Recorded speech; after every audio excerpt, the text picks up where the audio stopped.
नमस्कार दोस्तों, मैं भावनी मिश्रा अपने चैनल में आप सभी का एक बार फिर से स्वागत करती हूं। कैसे हैं आप लोग? आशा करती हूं आप सब स्वस्थ और सुरक्षित होंगे।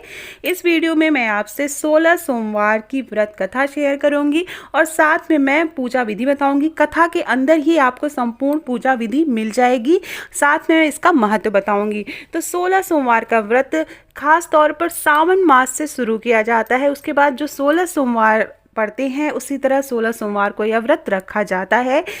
यह व्रत अपनी मनोकामना पूर्ति के लिए रखा जाता है। मन में कोई क्लेश हो तो वो क्लेश दूर हो जाता है। कुंवारी लड़कियां अच्छा वर पाने के लिए व्रत रखती हैं। साथ में सुहागिन महिलाएं अखंड सौभाग्य बने रहने के लिए यह व्रत रखती हैं। यह व्रत संतान सुख पाने के लिए भी रखा जाता है। तो चलिए आइए 16 सोमवार की व्रत कथा शुरू करते हैं। तो प्रेम से बोलिए ओम नमः शिवाय। मृत्युलोक में भ्रमण करने की इच्छा करके एक समय श्री भूतनाथ भगवान भोलेनाथ माता पार्वती के साथ मृत्युलोक में पधारे। भ्रमण करते करते दोनों विदर्भ देशांगत अमरावती नाम की अति रमणीक नगरी में पहुँचे। अमरावती नगरी स्वर्ग के सदृश सभी प्रकार के सुखों से परिपूर्ण थी। उसमें वहाँ के राजा द्वारा बनाया हुआ अति रमणीक शिव जी का मंदिर भी था। भगवान शंकर भगवती पार्वती के साथ उस मंदिर में निवास करने लगे। एक समय माता पार्वती जी भगवान भोलेनाथ को प्रसन्न देख मनोविनोद करने की इच्छा से बोली, हे महाराज, आप तो हम दोनों चौसर खेलेंगे। आज हम दोनों चौसर खेलेंगे। शिव जी ने प्राण प्रिया की बात को मान लिया और चौसर खेलने लगे। उसी समय मंदिर का पुजारी ब्राह्मण मंदिर में पूजा करने आया। माता पार्वती ने पुजारी से प्रश्न किया, पुजारी जी बताओ, इस बाजी में हम दोनों में से किसकी जीत होगी? ब्राह्मण बिना विचारे जल्दी से बोल उठा कि महादेव जी की जीत होगी। थोड़ी देर में बाजी समाप्त हो गई और पार्वती जी की जीत हुई। पार्वती जी को बहुत गुस्सा आया और ब्राह्मण को झूठ बोलने के अपराध के कारण श्राप देने को चली। भोलेनाथ ने माता पार्वती को बहुत समझाया, लेकिन उन्होंने ब्राह्मण को कोढ़ी होने का श्राप दे दिया। कुछ समय बाद पार्वती जी के श्रापवश पुजारी के शरीर में कोढ़ पैदा हो गया। वह बहुत अधिक दुखी रहने लगा। पुजारी को श्राप का कष्ट भोगते हुए जब बहुत दिन गुजर गए, तब एक दिन देवलोक की अप्सराएं शिव जी की पूजा करने के लिए उसी मंदिर में पधारी। पुजारी के कोढ़ के कष्ट को देखकर उन्हें बहुत ही दया आई। उन्होंने उससे रोगी होने का कारण पूछा। पुजारी ने निसंकोच सारी बातें उन्हें बता दी। वे अप्सराएं बोली, हे पुजारी, अब तुम अधिक दुखी मत होना। भगवान शिव तुम्हारे सारे कष्टों को दूर करेंगे। तुम सब व्रतों में श्रेष्ठ 16 सोमवार का व्रत भक्ति भाव से किया करो।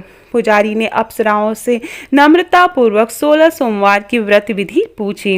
अप्सराओं ने बताया, सोमवार को भक्ति भाव से व्रत करो, साफ स्वस्थ वस्त्र पहनो, संध्या व उपासना के बाद आधा सेर गेहूं का आटा लो, उसके 3 भाग करो और घी गुड़ दीप नैवेद्य पुंगी फल बेलपत्र जनेऊ जोड़ा चंदन अक्षत पुष्पादि द्वारा प्रदोष काल में भगवान शंकर की विधि से पूजा करो।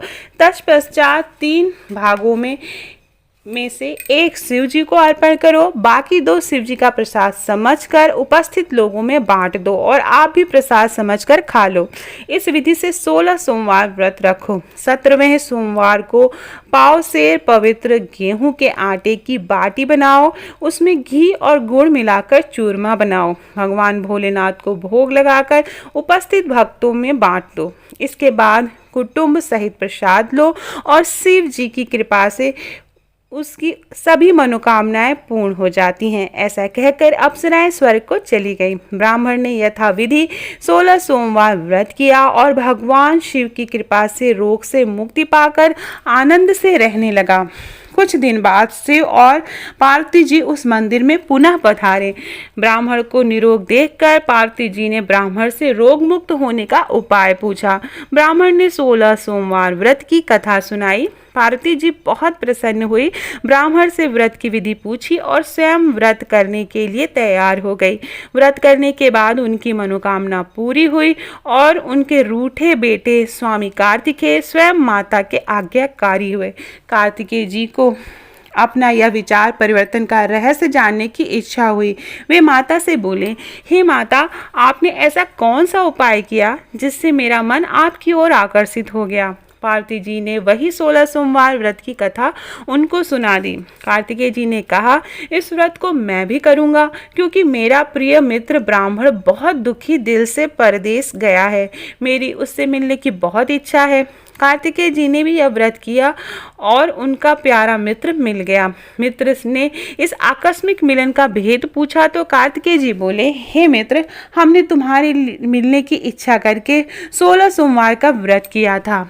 अब तो ब्राह्मण मित्र को अपने विवाह की बड़ी चिंता हुई। उसने कार्तिकेय जी से व्रत की विधि पूछी और यथाविधि व्रत किया। व्रत के प्रभाव से जब वह किसी कार्य से विदेश गया तो वहां के राजा की लड़की का स्वयंवर था।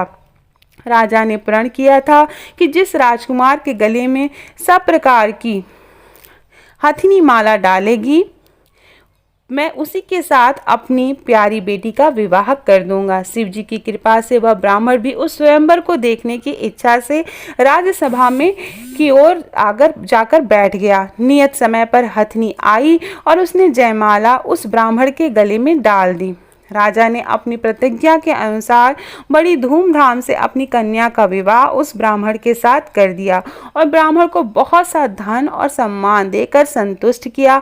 ब्राह्मण सुंदर राजकन्या पाकर सुख से जीवन व्यतीत करने लगा।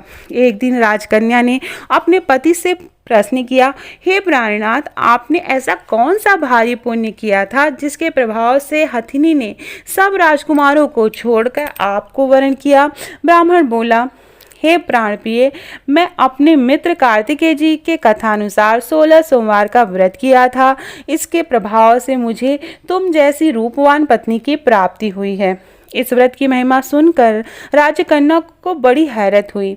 वह भी पुत्र की कामना करके इस व्रत को करने लगी। शिव जी की दया से उसके गर्भ में एक अति सुंदर, सुशील, धर्मात्मा और विद्वान पुत्र उत्पन्न हुआ। माता और पिता उस देवपुत्र को पाकर अधिक प्रसन्न हुए और उनका लालन पालन अच्छे प्रकार से करने लगे।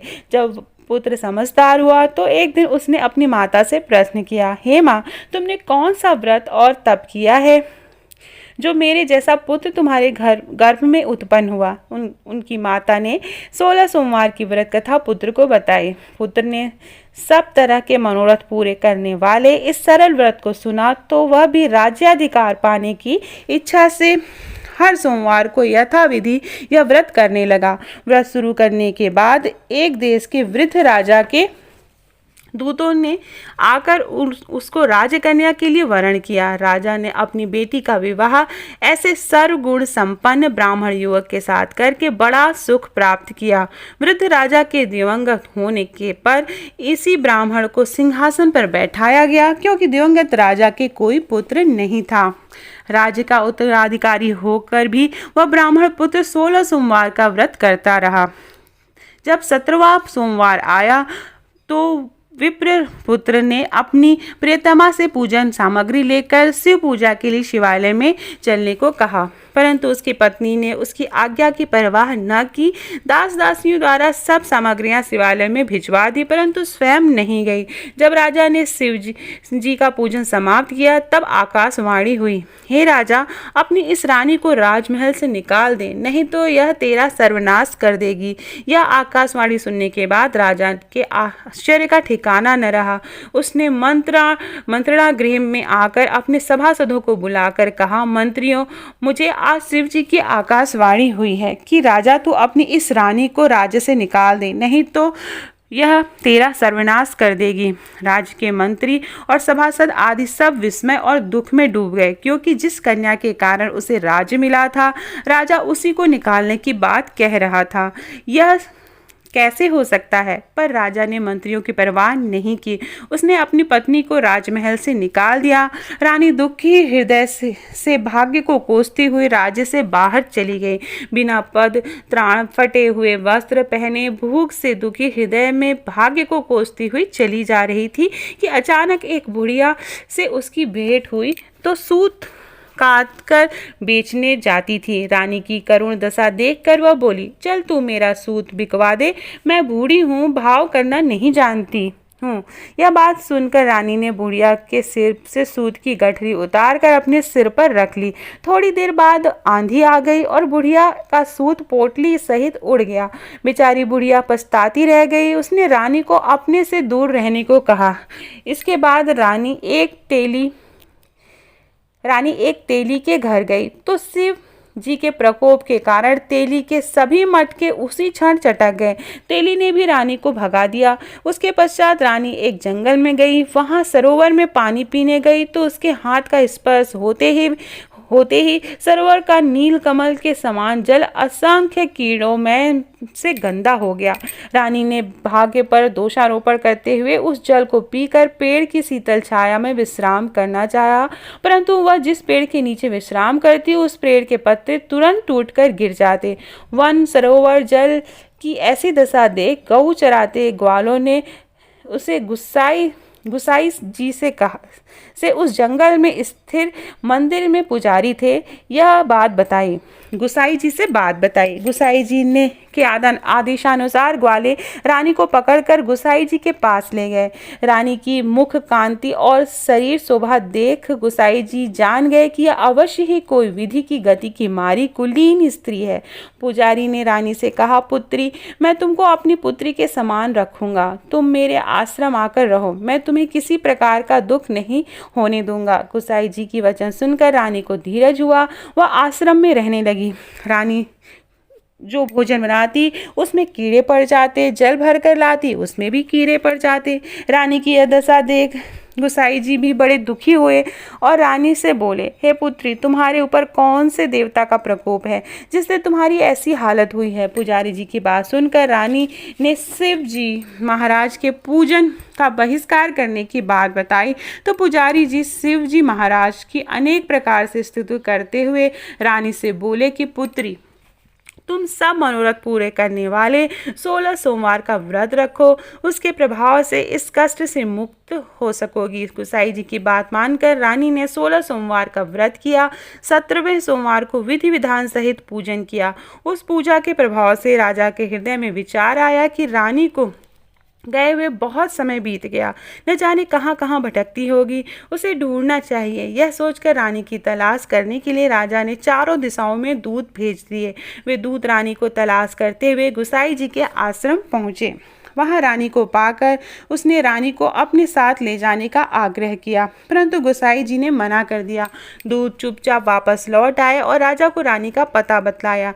रानी का पता पाकर राजा गुसाई जी के आश्रम में गए और उनसे कहा, महाराज, जो देवी आपके आश्रम में रहती है वह मेरी पत्नी है। शिव के प्रकोप के कारण मैंने उसको त्याग दिया था। अब मैं भोलेनाथ की कृपा से उसे लेने आया हूँ। कृपया मुझे अपनी पत्नी को साथ ले जाने की आज्ञा दें। यह सुनकर गुसाई जी बड़े प्रसन्न हुए। उन्होंने रानी को राजा के साथ जाने की अनुमति दे दी। राजा बड़ी प्रसन्नता से रानी को महल में लेकर आए। सारे राज्य में उत्सव मनाया गया और चारों तरफ प्रसन्नता की लहर दौड़ गई। सारी प्रजा ने अपनी रानी के आने की खुशियां मनाई। राजा और रानी फिर नियम पूर्वक 16 सोमवार के व्रत का पालन करते हुए बहुत समय तक आनंद पूर्वक भूलोक पर निवास करते रहे। अंत समय में दोनों को मोक्ष स्वर्ग की प्राप्ति हुई। इस प्रकार जो मनुष्य 16 सोमवार के व्रत को श्रद्धा पूर्वक करता है उसकी सभी मनोकामनाएं पूर्ण होती हैं, भगवान शिव की कृपा बनी रहती है और अंत में मोक्ष की प्राप्ति होती है। तो प्रेम से बोलिए भगवान भोलेनाथ की जय। तो आशा करती हूँ आपको वीडियो पसंद आया होगा। वीडियो पसंद आया तो मेरे चैनल को प्लीज़ सब्सक्राइब कर लीजिए। कमेंट बॉक्स में ओम नमः शिवाय ज़रूर लिखिएगा। बहुत बहुत धन्यवाद ये वीडियो देखने के लिए।